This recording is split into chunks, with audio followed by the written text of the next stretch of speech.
हरे कृष्णा, राधे राधे। हम सभी साधक माघ मास का महात्म श्रवण कर रहे हैं। आज 16वां अध्याय।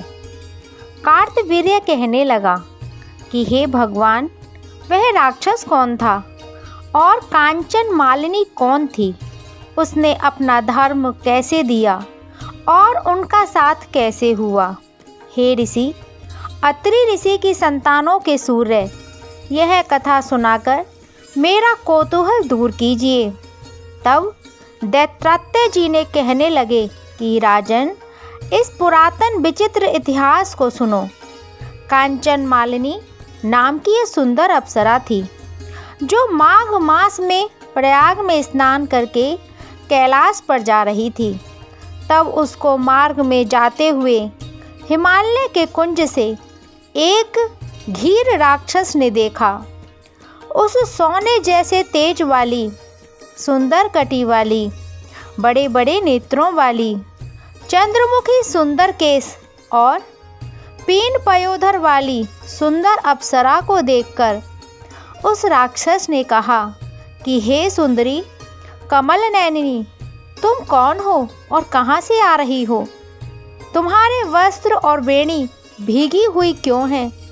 तुम आकाश मार्ग से कहाँ जाती हो और किस पुण्य के प्रताप से तुम्हारा शरीर ऐसा तेजोमयी और रूप ऐसा मनोहर है?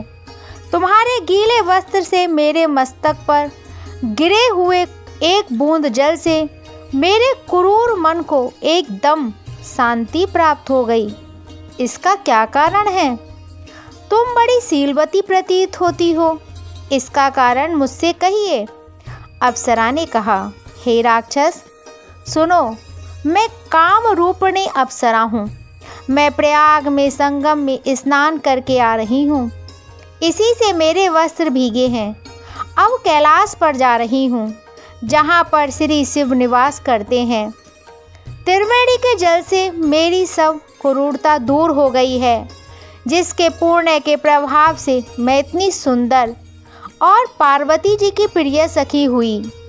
जो आश्चर्य देने वाला उदाहरण मुझसे ब्रह्मा जी ने कहा था, सो सुनो। मैं कलिंग देश के राजा की वैश्या थी। रूप, लावण्य और सुंदरता में अपूर्व थी। मेरी सुंदरता पर सारा नगर मोहित था और मैंने अनेकों प्रकार के भोग भोगे। अनेक प्रकार के वस्त्र और आभूषणों की घर में कोई कमी नहीं थी। कई कामी पुरुष आपस में स्पर्धा ही से मृत्यु को प्राप्त हो गए। इस तरह उस नगर में बड़ी सुंदरता से यौवन व्यतीत हुआ और मैं वृद्धावस्था को प्राप्त हो गई। तब मेरे मन में विचार उत्पन्न हुआ कि मैंने अपनी सारी आयु पापों में ही व्यतीत कर दी। धर्म का कोई कार्य, दान, तप, यज्ञ आदि नहीं किया।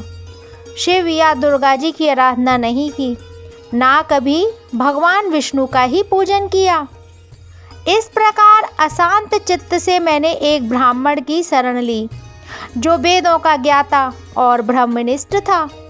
मैंने उनसे पूछा कि अब मेरा उद्धार किस प्रकार हो सकता है? महाराज, हे साधु, सज्जन अच्छे और बुरे सभी पर दया करते हैं, इसलिए मुझे दीन पर भी कृपया करके मुझ कीचड़ में डूबी हुई को पकड़कर उबारिए। क्षीर सागर क्या हंस को ही दूध देता है, बत्तख को नहीं देता? तब वह ब्राह्मण राजा का पुरोहित इन सब बातों को सुनकर मुझ पर दया करके कहने लगा कि तू ब्रह्मा के क्षेत्र प्रयाग में जाकर माघ मास में त्रिवेणी संगम में स्नान कर, परंतु मन में अशुभ क्रिया का विचार नहीं करना। पापों के नाश के लिए महर्षियों ने तीर्थ स्नान से अधिक और कोई प्रायश्चित नहीं बतलाया है। प्रयाग में स्नान करने से तो अवश्य ही पवित्र होकर स्वर्ग को जाएगी। हे भामिनी, पुराने समय में गौतम ऋषि की स्त्री को देखकर इंद्र ने काम के वशीभूत होकर कपट भेष में उसे भोग किया था। इसीलिए ऋषि द्वारा श्राप दिया गया और उसका शरीर अत्यंत लज्जायुक्त हजारों भोगों वाला हो गया। तब इंद्र नीचे मुंह करके अपने पाप कर्म की बुराई करने लगा। मेरु पर्वत के शिखर पर स्वच्छ जल वाले सरोवर पर एक स्वर्ण कमल से भरे हुए कोटर में घुस गया और अपने पाप को धिक्कारता हुआ कामदेव की बुराई करने लगा कि यह सब पापों का मूल है। इसके ही वशीभूत होकर मनुष्य नरक में जाते हैं और अपने धर्म, कीर्ति, यश और धैर्य का नाश करते हैं। इंद्र ऐसा सोच रहा था कि इंद्र के बिना सारा देवलोक शोभाहीन हो गया।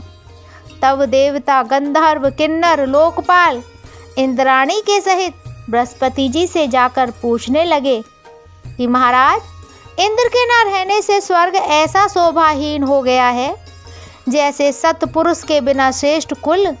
इसीलिए स्वर्ग की शोभा के लिए कोई क्रिया सोचिए। इस विषय में देर नहीं लगानी चाहिए। तब बृहस्पति जी कहने लगे कि इंद्र ने बिना सोचे विचारे जो कर्म किया है उसका फल भोग रहा है, सो वह कहाँ है, मैं यह सब जानता हूँ। फिर गुरुजी ने सबको साथ लेकर स्वर्ण कमलों से युक्त बड़े सरोवर में इंद्र को देखा, जिसका मुख मलिन और आंखें बंद थीं। तब इंद्र ने बृहस्पति जी के चरणों को पकड़कर कहा कि इस पाप से उद्धार करके आप मेरी रक्षा कीजिए। तब बृहस्पति जी ने इंद्र से कहा कि प्रयाग में स्नान करने से ही तुम पाप मुक्त हो जाओगे। तब इंद्र सहित सबने ही प्रयाग में जाकर संगम में स्नान किया और त्रिवेणी स्नान से इंद्र पाप मुक्त हो गए। तब बृहस्पति जी ने इंद्र को वरदान दिया कि तुम्हारे शरीर में जितने भंग हैं सब नेत्र हो जाएं। तब इंद्र ब्राह्मण के वर से 1000 नेत्रों से ऐसा सुशोभित हुआ जैसे मान सरोवर में कमल शोभायमान होता है। यह अध्याय यहीं विराम लेता है। हरे कृष्णा, राधे राधे।